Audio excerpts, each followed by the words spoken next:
नमस्कार बच्चों। आज हम छठी कक्षा के अंदर सीखेंगे कविता नंबर 13, जिसे शीर्षक दिया गया है मैं सबसे छोटी हूँ। हिंदी साहित्य के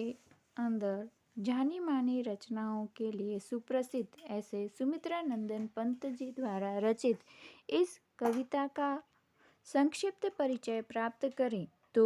इस कविता के अंदर एक छोटी सी बच्ची जो अपनी माँ से कुछ बात कर रही है, उन बातों को कविता के अंदर प्रस्तुत किया गया है। कविता में लड़की अपनी माँ से कहती है, मैं सबसे छोटी हूँ, तेरी गोद में सोऊं, तेरा आंचल पकड़ पकड़ कर फिरूं सदा माँ तेरे साथ, कभी न छोड़ूं तेरा हाथ, बड़ा बनाकर पहले हमको तू छलती, पीछे छलती है मात, हाथ पकड़ फिर सदा हमारे साथ नहीं फिरती दिन रात, अपने कर से खिला दुला मुख, धूल पोंछ सज्जित कर घात, थमा खिलौने नहीं सुनाती हमें सुखद परियों की बात, ऐसी बड़ी न होऊं मैं, तेरा स्नेह न खोऊं मैं, तेरे अंचल की छाया में छिपी रहूं, निस्पृह निर्भय कहूँ दिखा दे चंद्रोदय। कविता का वर्णन देखें। इस कविता के अंदर एक 6-7 साल की लड़की है जो अपनी माँ से बातें करती है। वह कहती है कि मैं सबसे छोटी बनी रहना चाहती हूँ,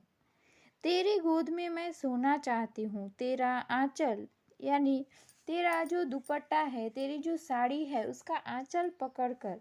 मैं सदा तेरे साथ घूमना चाहती हूँ, तेरे साथ फिरना चाहती हूँ, मैं कभी तेरा साथ छोड़ना नहीं चाहती। लड़की वर्णन करती है, बड़ा बनाकर पहले हमको तू, पीछे चलती है माँ। यहाँ पर लड़की अपनी माँ से कहती है कि माँ तू पहले कहती है कि अब तू बड़ी हो गई है तो मुझे अच्छा लगता है, लेकिन ऐसे तू मुझे बड़ी बनाकर फिर वो पहले जैसा प्यार नहीं देती, अपने साथ तू हमें घुमाती नहीं है, यानी तू हमारे साथ छल करती है। पहले तो तू हमें बड़ा बनाती है, लेकिन इस बड़े होने में हमें छल लगता है, क्योंकि जैसे ही हम बड़े हो जाते हैं तू हमारा हाथ पकड़कर हमें अपने साथ घूमने नहीं देती, हम तेरा आंचल पकड़ना चाहते हैं, लेकिन तब तू यही कहती है कि अब तू बड़ी हो गई है। तो पहले जब हम छोटे थे तब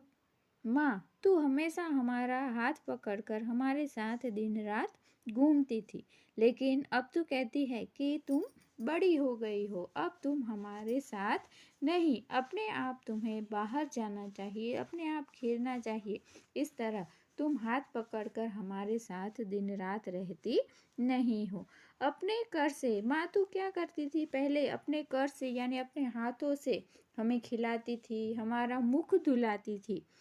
हमारे धूल वाले जो कपड़े हैं उसे साफ करती थी, और हमारा जो घात है यानी हमारा जो शरीर है उसे एकदम सज्जित और सुशोभित करती थी। फिर हमें खिलौने थमाकर, हमारे हाथ में खिलौने देकर तू हमें परियों की कहानी सुनाती थी, लेकिन अब तुम यही कहती हो कि तुम बड़ी हो गई हो, तो माँ मुझे पहले जैसा ही माहौल चाहिए, तुम्हारे हाथ से मैं खाना चाहती हूँ, अपने मुख को धुलाना चाहती हूँ, और तुम्हारे हाथों से ही मैं अपने शरीर को सुसज्जित करवाना चाहती हूँ। मैं बड़ी होना नहीं चाहती, मैं हमेशा छोटी बड़ी बनी रहना चाहती हूँ, ऐसी बड़ी न होऊं मैं, यानी लड़की कहती है कि ऐसे मुझे बड़ी नहीं होना है, बड़े होना है, लेकिन हमेशा तुम्हारे साथ ही मुझे बड़े होना है, तुम्हारे साथ ही रहना है, तेरा स्नेह न खोऊं, मैं जैसे जैसे बड़ी होती जा रही हूँ तुम्हारा स्नेह मुझसे कम होता जा रहा है, ऐसा मुझे बड़ा होना बिल्कुल पसंद नहीं है, मैं हमेशा तेरी आंचल की छाया में ही छिपी रहना चाहती हूँ, निस्पृह निर्भय, क्योंकि तेरे आंचल में या तेरा स्थान साथ पाने पर